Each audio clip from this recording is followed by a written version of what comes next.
Di dalam kehidupan kita ini memang hanya ada satu perkataan dan perintah di mana kita lahir, kita diciptakan, kita dibentuk untuk kita mengikuti apa yang Tuhan mau dan Tuhan inginkan. Di dalam kehidupan yang Tuhan bentuk dan Tuhan bawa kita mesti melihat betapa memang Dia bawa untuk melihat satu pertumbuhan di dalam kehidupan kita. Seperti seorang anak yang baru lahir. Anak ini baru lahir, anak ini dibentuk, ya, dibina, yang dia juga merasakan sesuatu yang mengalami yang tidak mengenakan, sesuatu yang mengalami sesuatu yang berat, ya. Tapi memang anak ini harus untuk mengalami dan melewati semua itu. Di dalam pekerjaan saya sebelum saya selesai untuk pensiun, dan memang pada waktu saya lihat ada banyak orang dari anak-anak owners daripada dealers, ya, yang mereka naik langsung bertumbuh menjadi seorang direktur, ya, baru sekolah selesai naik jadi memiliki mengatur semuanya. Dan ada lagi satu keluarga yang memang dia harus dari bawah, level bawah, mulai dari karyawan, dia bekerja, dia mulai lihat, dia naik dari kepala seksi, manajer, lalu general manager, direktur, sampai dia menjadi untuk presiden direktur. Ada dua perbedaan yang jelas, di mana setiap orang ini kalau kita melihat dari mulai lahir, kita sekolah dari mulai TK, SD, SMP, SMA, universitas, kita harus melalui semuanya. Jadi ada penderitaan, ada masalah, ada pengalaman, dan ada pengetahuan yang kita dapat. Dan di dalam Tuhan juga memang kita juga dibentuk seperti itu, karena pasti jelas yang dikatrol naik ke atas itu nggak mungkin bisa untuk bisa mendapatkan, untuk dapat melihat pengalaman yang jauh dan lebih luas. Mereka harus dari bawah dulu, karena Tuhan katakan setia dalam perkara yang kecil, maka engkau akan mendapat perkara yang besar. Dari mulai hal yang kecil kita lihat yang Tuhan taruh, ya, dalam kehidupan kita. Mau tidak mau, memang itu satu keharusan yang kita harus lalui dan kita harus lewati. Kita nggak bisa membiarkan bahwa kehidupan kita ini adalah memang kehidupan yang kita tahu dalam dunia ini banyak pergumulan, banyak peperangan, ya. Ada hal yang Tuhan taruh, kemana arah langkah kita yang mau kita jalani. Kita mau langkah kemana? Mau kepada kehidupan kekal bersama dengan Dia, atau kita mau untuk kita masuk kepada kebinasaan? Semua arah langkah ini adalah kita yang menentukan. Yang pertama yang kita harus tahu adalah memang betapa hebat berkuasanya Dia.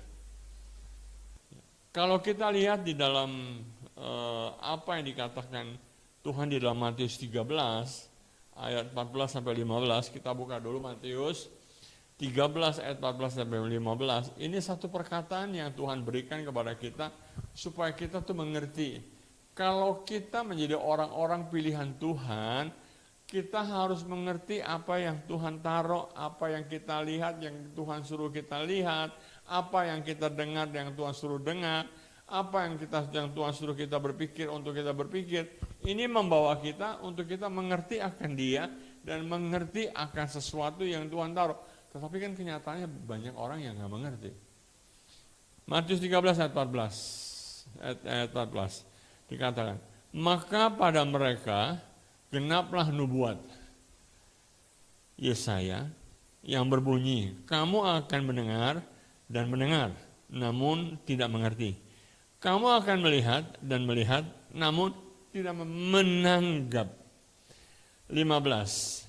Sebab hati bangsa ini telah menebal dan telinganya berat mendengar, matanya melekat tertutup, supaya jangan mereka melihat dengan matanya dan mendengar dengan telinganya dan mengerti dengan hatinya, lalu berbalik sehingga aku menyembuhkan mereka. Ada orang-orang yang memang ditentukan untuk binasa. Loh, kok Tuhan begitu ya? Ada orang-orang yang ditentukan binasa ya? Lalu fungsi kita apa buat mereka? Nah, kita mesti mengerti apa peran kita dalam kehidupan ini. Buat saya pribadi, dalam pengalaman saya dengan Tuhan, dalam pelayanan-pelayanan sampai dengan usia hampir 57 tahun ini, saya cuma melihat betapa memang Tuhan 8 ya. Bahwa saya terus melihat bahwa apa yang memang harus kita lakukan. Ya kita berdoa buat mereka, urusan-urusan Tuhan. Seperti Yunus disuruh pergi ke Niniwe. Dia bilang nggak mau, aku maunya ke Tarsis ah. Nggak mau, buat apa? Orang-orang di sana juga orang-orang yang koplak, orang-orang yang nggak bisa diatur, orang-orang yang memang yang selalu saja melihat bahwa memang ya cumalah.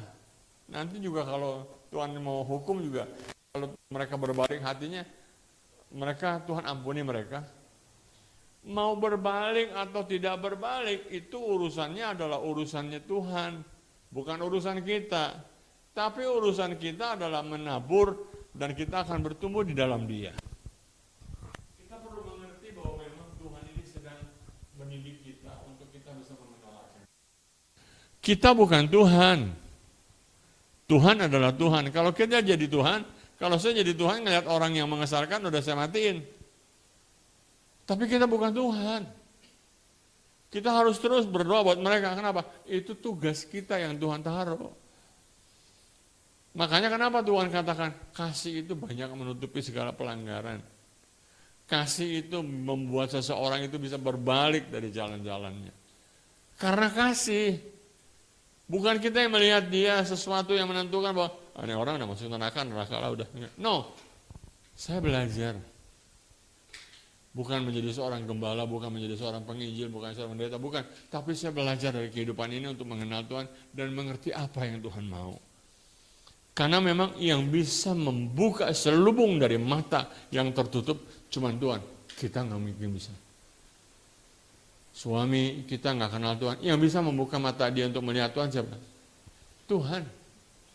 Yang bisa membuat dia bertobat siapa? Tuhan. Kita bisa? No, kita bukan Tuhan, kita alat. Pada saat Tuhan mengatakan bahwa di awal Alkitab dalam Kejadian 1 ayat 3 dan 4 dikatakan begini. Berfirmanlah Allah, jadilah terang, lalu terang itu jadi. Allah melihat bahwa terang itu baik, lalu dipisahkannya lah terang itu dari gelap. Perhatikan. Tuhan mengatakan jadilah terang, maka terang itu jadi. Lalu dipisahkan terang itu dengan kegelap. Ya. Kita tahu memang terang dan gelap nggak mungkin bisa bersatu. Lalu dikatakan di dalam Yohanes 8 ayat 12, kita langsung masuk ke dalam perjanjian baru, kita lihat Yohanes 8 ayat 12. Maka Yesus berkata pula kepada orang banyak katanya, akulah terang dunia, barang siapa mengikut aku, ia tidak akan berjalan dalam kegelapan, melainkan ia mempunyai terang hidup. Jadi kalau ada orang yang masih berjalan dalam kegelapan, kitalah, makanya Tuhan katakan, aku taruh engkau sebagai pelita di atas gunung supaya orang melihat terangmu. Supaya orang bisa melihat engkau siapa engkau. Ada aku nggak di dalam engkau. Karena terang itu di dalam Tuhan itu membuat orang menyinari semuanya. Kita jadi berkat bagi orang lain. Bukan kita merasakan betapa memang, oh ini pengetahuan saya begini. No, Tuhan, firman Tuhan itu back to the Bible. Kalau engkau mau menjadi orang yang benar-benar melakukan kehendak Tuhan, cari terang. Supaya setiap orang melihat bahwa memang engkau berbeda, bukan karena engkau punya pengetahuan, bukan. Engkau berbeda karena ada Yesus dalam kehidupanmu. Terang itu yang membuat engkau, setiap orang bisa berbalik karena ada terang dalam kehidupanmu. Kita buka dalam Efesus 5 ayat 8. Efesus 5 8 sampai dengan yang ke-11. Memang dahulu kamu adalah kegelapan. Karena kita tahu kita lahir, kita nggak suci, kita ada berdosa. Ya, kecuali kalau memang orang tua kita sudah dilayani, mereka sudah hidup benar, dan pada waktu kita lahir, kita juga mengikuti keturunan dari mereka. Memang dahulu kamu adalah kegelapan, tetapi sekarang kamu adalah terang dalam Tuhan. Sebab itu hiduplah sebagai anak-anak terang, karena terang hanya memberikan kebaikan dan keadilan dan kebenaran. Perhatikan, karena terang hanya berbuahkan kebaikan dan keadilan kebenaran. Jadi dalam kehidupan kita ini, kita melakukan keadilan kebenaran yang memang yang turunan dari Tuhan, bukan dari dengan apa yang kita pikirkan. Dan ujilah apa yang berkenan kepada Tuhan. Janganlah turut mengambil bagian dalam perbuatan-perbuatan kegelapan yang tidak berbuahkan apa-apa. Tetapi sebaliknya, telanjangilah perbuatan-perbuatan itu. Jadi istilahnya dalam kehidupan kita ini, kita memang harus benar-benar menjadi orang-orang yang kuat. Semakin hari bukan semakin merosot, tapi semakin hari semakin kita hidup benar dalam Tuhan, karena kita bergaul dengan Tuhan. Hidup di dalam pertobatan kita. Hidup di dalam kemurahan dan kasih karunia Tuhan. Hidup di dalam kehendak Tuhan. Ini 3 poin yang saya selalu pegang. Ya, karena kalau kita tidak hidup di dalam pertobatan, maka tidak ada perdamaian dengan Tuhan, maka kita akan binasa. Engkau boleh ke gereja, engkau boleh hidup memberikan perpuluhan. Mungkin engkau memberi perpuluhan seharga 1 rumah besar, ya, memberikan kepada gereja, nggak ada gunanya. Kalau engkau nggak hidup di dalam pertobatanmu. Hidup dalam pertobatan adalah hidup mengikuti gaya Tuhan. Jadi gaya kehidupanmu adalah gayanya Tuhan. Kita mesti mengerti. Kita lihat lagi ya, kita buka lagi 1 Yohanes 1 ayat 5 sampai dengan yang ke-7. Dan inilah berita yang telah kami dengar dari Dia, dan yang kami sampaikan kepada kamu. Allah adalah terang, dan di dalam Dia sama sekali tidak ada kegelapan. Perhatikan, Allah suci, Allah bersih, Allah kudus, tidak ada kegelapan dalam Dia karena Dia terang. Jadi ketika Dia hadir, semua itu terang. Jika kita katakan bahwa kita beroleh persekutuan dengan Dia, namun kita hidup di dalam kegelapan, kita berdusta dan kita tidak melakukan kebenaran. Kalau kita mengatakan kita bawa firman dan kita mungkin ada banyak sekarang orang yang bawa firman tapi hidup dalam kegelapan. Banyak kok orang-orang yang tetap membawakan firman tapi mereka hidup di dalam dosa dan kejahatan mereka. Karena apa yang mereka lakukan, mereka mungkin tahu Tuhan mengerti apa yang mereka lakukan, tapi tetap mereka lakukan. Kenapa? Karena mereka terikat dengan dosa dan kegelapan. Tetapi jika kita hidup di dalam terang, sama seperti Dia ada dalam terang, maka kita beroleh persekutuan seorang dengan yang lain, dan darah Yesus anaknya itu menyucikan kita daripada segala dosa. Lihat. Terang menyinari kegelapan, jangan sebalik lagi, bukan kegelapan menutupi terang, ya. Karena sekecil apapun terang, pasti itu bisa terlihat di dalam kegelapan. Makanya kenapa? Jangan pernah takut bahwa kita tuh, kita cuma sendirian kita. No. Kita mesti memperlihatkan bahwa kita berbeda. Kita adalah terang Yesus. Ada 3 hal yang Tuhan minta dari kita. Kalau kita boleh melihat pertama memang betapa hebat kuasanya. Dari perkataan yang pertama jadi, semua itu berurutan. Ya. Cuma dia katakan jadilah terang, terang itu dilihat baik, dan semua itu karena Dia terang. Dan masih banyak lagi, setiap perkataan yang Tuhan katakan kepada kita ini, nggak mungkin dia kembali sia-sia dalam Yesaya 55 ayat 11. Tuhan membuat segala sesuatunya indah dalam kehidupan kita. Orang kita yang mengenal Tuhan itu bukannya sesuatu yang biasa, tapi kita bisa mengenal Dia. Dan kita juga harus mengenal Dia dan kita harus bersekutu dengan Dia. 3 hal yang Tuhan minta.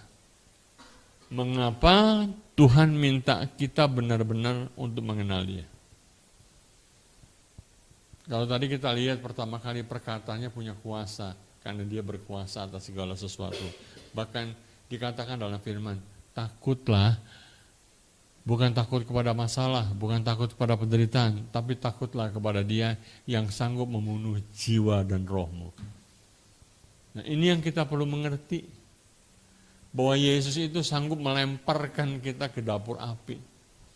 Yesus ini bisa membuat kita juga benar-benar mengalami hal-hal yang rasanya sebenarnya kita dibuang. Di luar Tuhan tidak ada damai. Di luar Tuhan itu tidak ada penyelesaian. Di luar Tuhan tidak ada jawaban. Tapi di dalam Dia kita dapat jawaban. Sekalipun kita harus melalui masa-masa yang tidak mengenakan. Tapi tetap jawabannya itu ada, dan itu ya dan amin. Yang pertama, mengapa Tuhan minta kita benar-benar mengenalnya? Karena kalau kita tidak mengenal Dia, kita pasti menuju kepada kebinasaan. Kita menjadi orang-orang yang bodoh, yang tidak punya pengetahuan, yang kita tidak mengerti arah hidup kita. Kita berjalan dengan apa yang kita pikir itu kita baik. Kita melayani Tuhan juga dengan berpikir bahwa itu benar. Kita mengerjakan sesuatu, kita melihat sesuatunya memang itu semuanya buat Tuhan. Yang benar, yang sesungguhnya itu bukan buat Tuhan. Tidak mengenal Tuhan adalah tidak pernah tahu bahwa Dia adalah Tuhan yang sanggup melakukan apapun, karena kita nggak punya pengalaman apapun dengan Tuhan. Di dalam hidup ini kita mesti berjalan bersama dengan Dia. Saya seringkali terus merenungkan apa yang Musa katakan. Kalau engkau tidak berjalan bersama dengan aku, jangan suruh aku berjalan, Tuhan. Kenapa? Dia nggak berani jalan sendirian. Karena ketika dia berjalan sendirian, dia akan melihat betapa memang, karena banyak sekali orang hari ini kan lu udah dikasih hikmat sama Tuhan. Lu jalan dong sendiri. Lu kan dikasih hikmat, dikasih kuasa. Tapi Musa lihat, kalau engkau tidak memerintahkan aku untuk berjalan, dan engkau tidak ada bersama dengan aku, maka engkau nggak akan bisa berjalan, Tuhan. Lihat contoh bangsa Israel, Tuhan katakan, dalam pertempuran ini kalau engkau bertempur, aku nggak ada di tengah-tengahmu. Kalau Tuhan tidak ada di tengah-tengah kita berperang, kita kalah. Dan bangsa Israel berjalan sendiri karena dia pikir dia sudah melakukan sesuatu dan Tuhan menyertai dia. Dia berperang bersama dengan bangsa Israel. Tapi kita lihat akhirnya, apa yang terjadi? Bangsa Israel kalah. Banyak yang mati. Dan dia pulang dengan kekalahan, dengan lesu. Karena Tuhan tidak ada bersama-sama dengan dia. Kenapa kita harus mengenal Dia? Karena ketika kita mengenal Dia, kita mau mendengar suaranya. Tuhan katakan, domba-dombaku mengenal suaraku.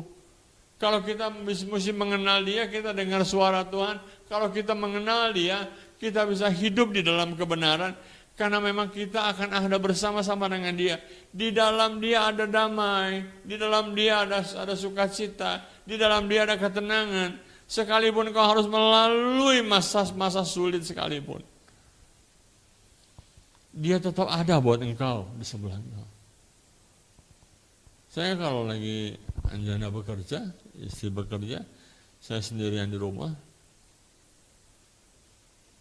lagi sakitnya luar biasa, kulit pada sakit semua, pada perih, pada kering semuanya.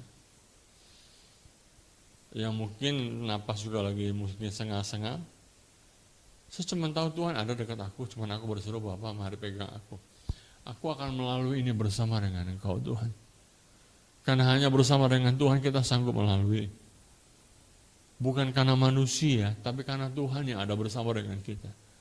Kita perlu pegang Dia, kita perlu kenal Dia.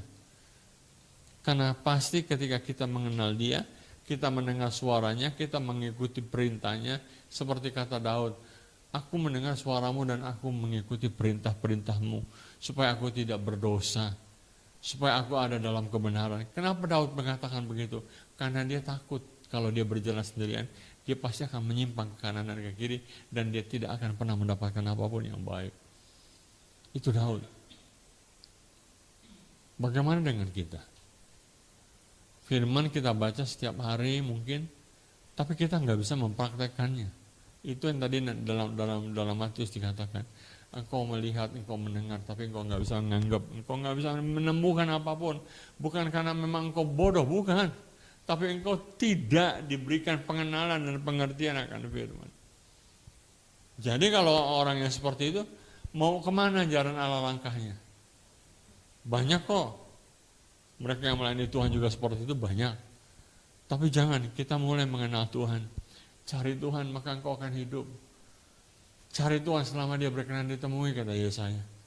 Karena ada waktunya bahwa Tuhan itu tidak bisa diketemukan lagi sama kita. Hari ini Tuhan masih terus bisa ditemukan. Cari Tuhan, lekat dengan dia, duduk dekat bersama dengan dia. Itu waktu yang paling indah. Makanya saya sering katakan, lebih baik daripada engkau melakukan hal-hal yang untuk badannya, untuk semua dan yang gak ada gunanya, engkau duduk diam di bawah kaki Tuhan. Itu jauh lebih berguna. Karena itu memperkuat iman yang dasar, yang kuat, yang kokoh. Kadang-kadang kita berpikir dengan pengetahuan kita, yang kita pikir itu benar, pengetahuan yang sebenarnya salah. Kalau saya bilang sama teman saya bilang, itu pikiran lu bodoh sebenarnya. Pikiran bodoh yang lu pegang. Kalau lu mau berpikir dengan cara yang benar, lu berpikir dengan cara Tuhan yang berpikir. Lu duduk diam di bawah kaki Tuhan, maka Tuhan akan menuntun. Karena Tuhan katakan di dalam Yesaya, orang yang sungguh-sungguh mencari aku, maka aku akan buat dia menemukan aku. Gak mungkin orang yang gak sungguh-sungguh mencari Tuhan, dibuat dia bertemu dengan Tuhan. Gak mungkin.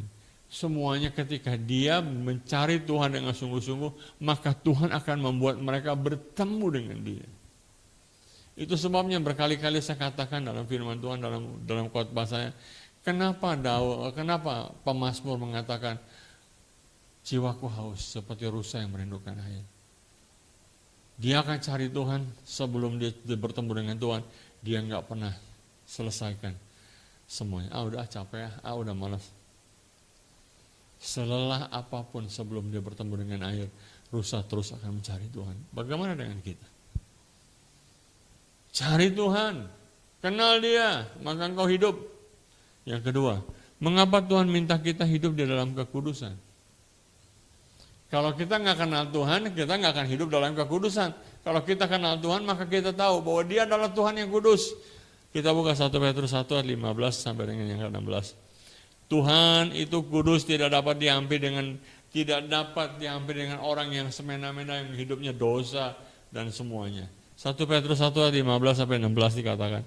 Tetapi hendaklah kamu menjadi kudus di dalam seluruh hidupmu, sama seperti Dia yang kudus yang telah memanggil kamu. Sebab ada tertulis, kuduslah kamu sebab aku kudus. Kalau dalam terjemahan yang lain dikatakan, dewasalah kamu, karena aku adalah orang-orang adalah dewasa. Sempurnalah kamu, karena aku sempurna, kata Tuhan. Jadi tidak ada yang lain kecuali kita harus membuat kehidupan kita ini melekat dengan Tuhan. Yang bisa memberi pertumbuhan itu Roh Kudus. Yang bisa membuat engkau sempurna, Roh Kudus. Bergaul dengan Roh Kudus.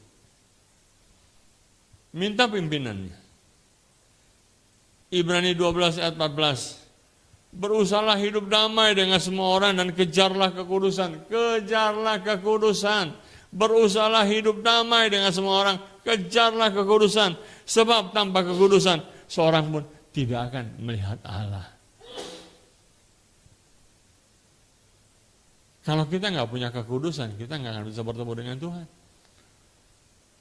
Kalau kehidupan hati kita, kehidupan pikiran kita, kehidupan tingkah laku dan perkataan kita kotor di hadapan Dia dan tidak ada sesuatu apapun, maka engkau tidak akan bisa bertemu dengan Tuhan, alias engkau akan masuk kepada kebinasaan sekalipun engkau memiliki pengetahuan. Sekalipun engkau memiliki banyak hal yang pengalaman hidup. Tuhan butuh.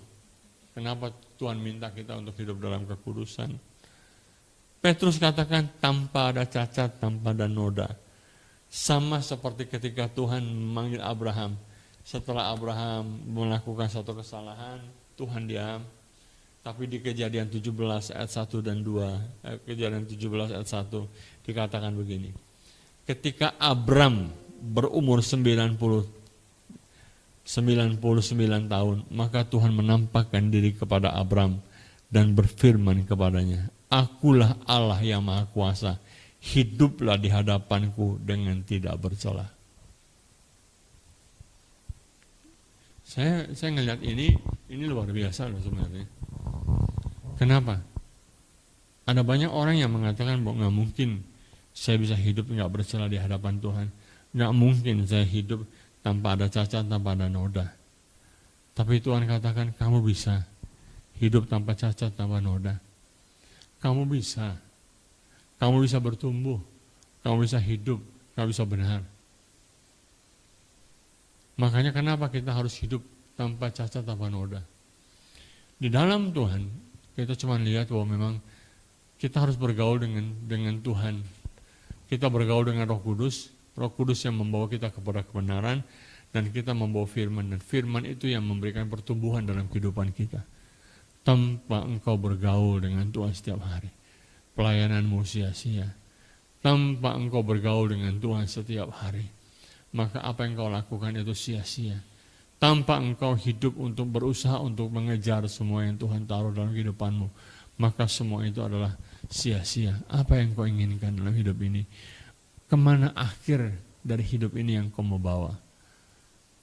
Kepada kebinasaan atau kepada sukacita bersama-sama dengan Dia di dalam kerajaannya nanti? Setiap kali hendak melakukan kesalahan, setiap kali kita hendak melakukan kesalahan, sebenarnya Tuhan sudah mengingatkan kita. Kita lihat yuk Adam dan Hawa.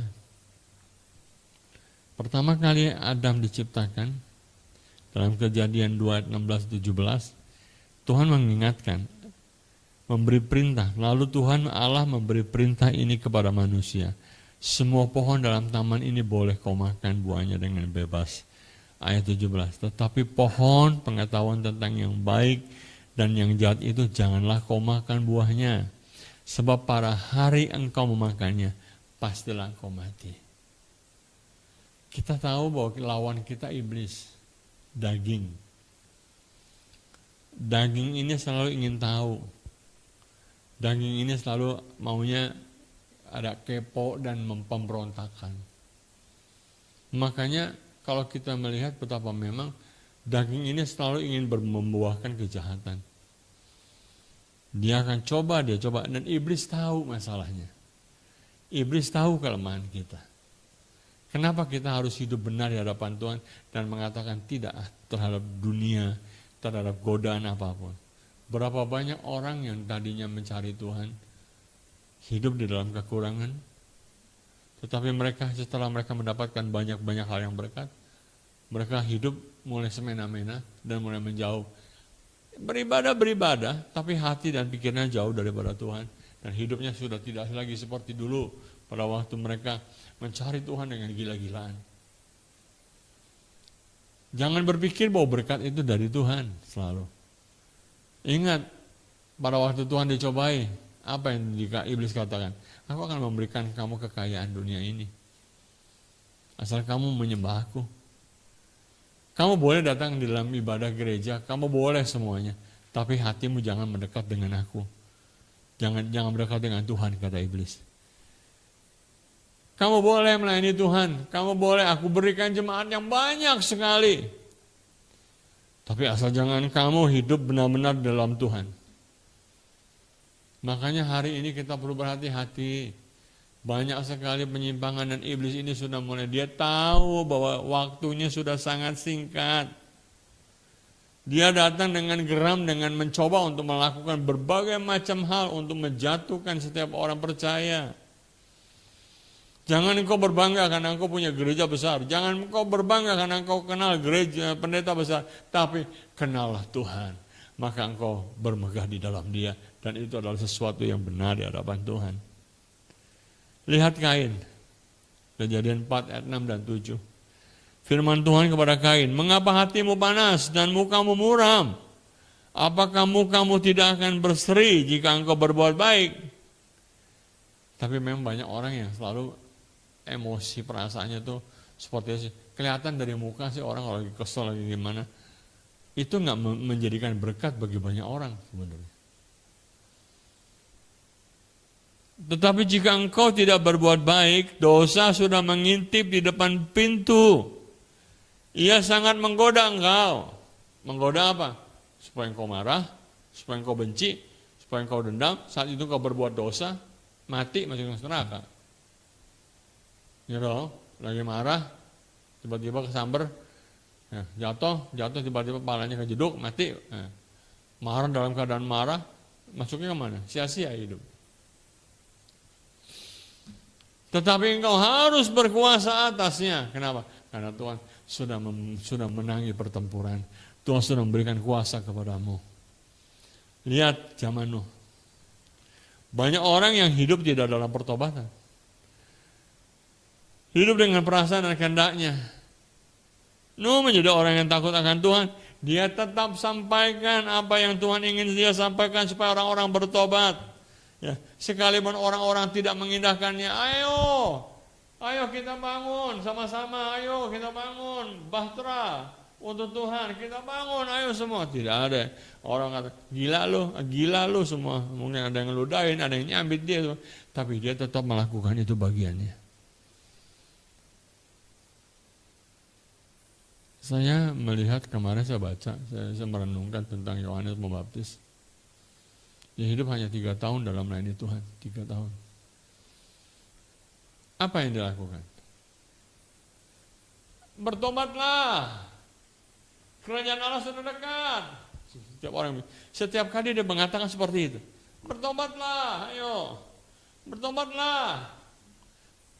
Mari kita buka jalan bagi Sang Raja. Saya merinding membaca itu.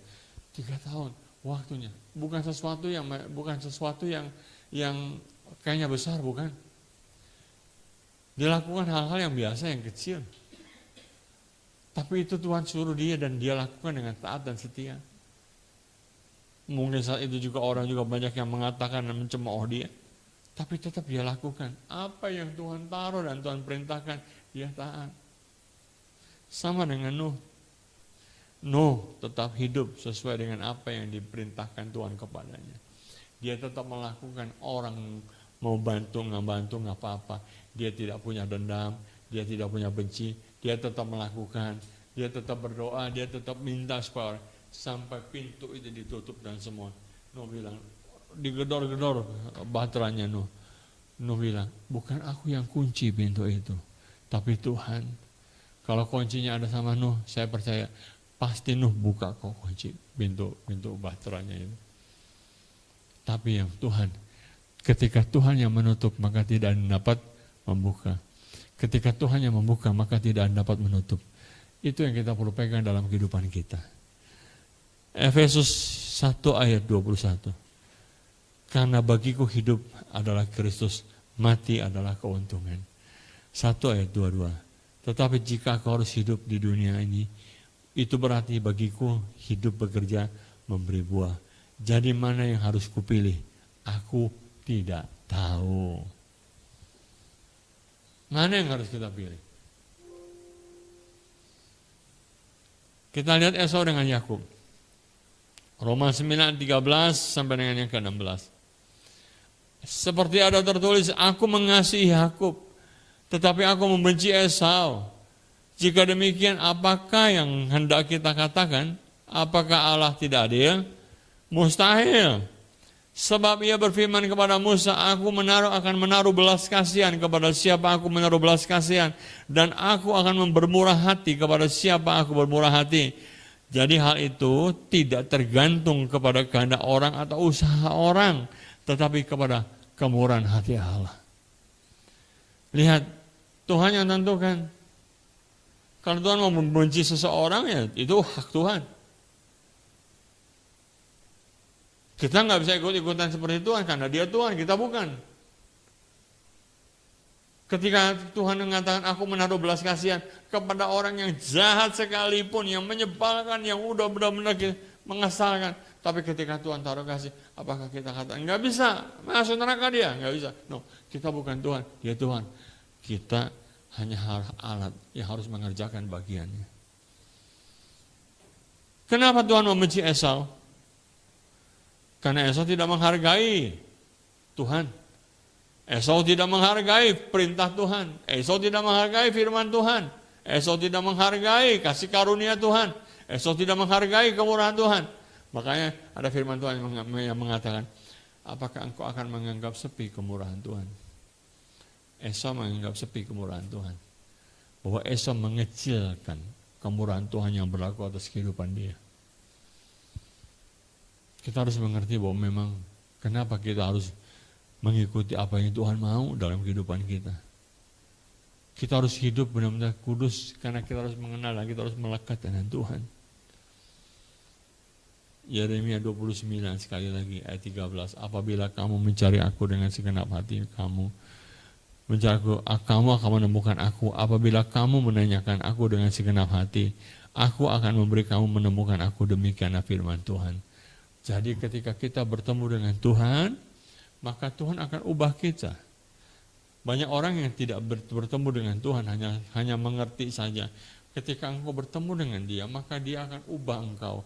Karena di dalam hadirat Tuhan engkau diubah. Semakin hari semakin indah. Kenapa engkau mesti memiliki persekutuan dengan Tuhan? Yang ketiga, mengapa Tuhan minta kita berjalan dalam kehendak dan rancangannya?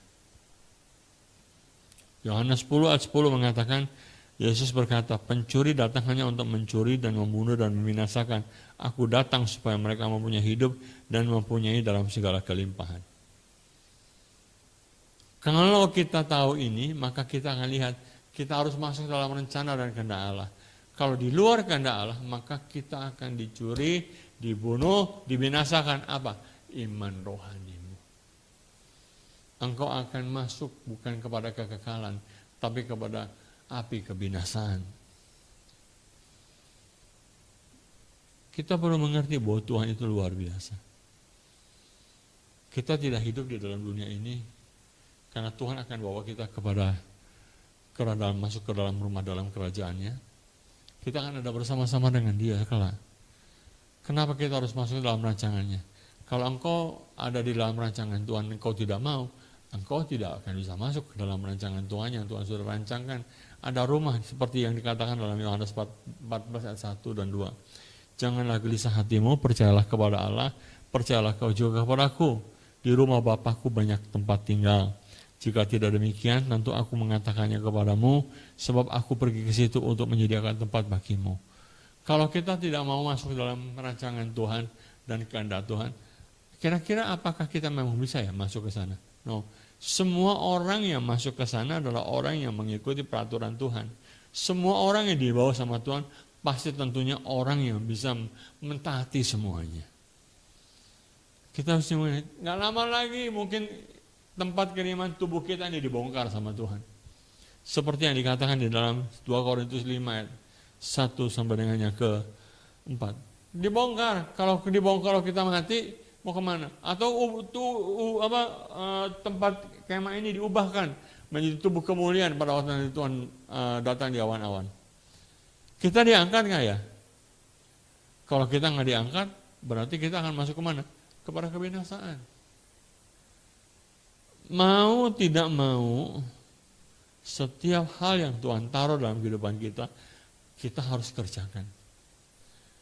Mau tidak mau, enak tidak enak, semua hal yang Tuhan berkatakan tentang kita, yang kita harus lalui proses apapun, semua pertumbuhan dalam segala macam, suka dan duka, itu harus kita lewati, tapi nggak sendirian, bersama dengan Dia.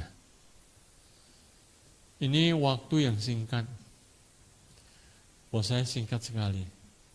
Di dalam waktu yang singkat ini kita perlu mengejar semua yang dikatakan namanya pengenalan akan Dia, kekudusan, masuk ke dalam rancangan dan kehendak Tuhan, agar engkau menjadi sama serupa dengan Dia.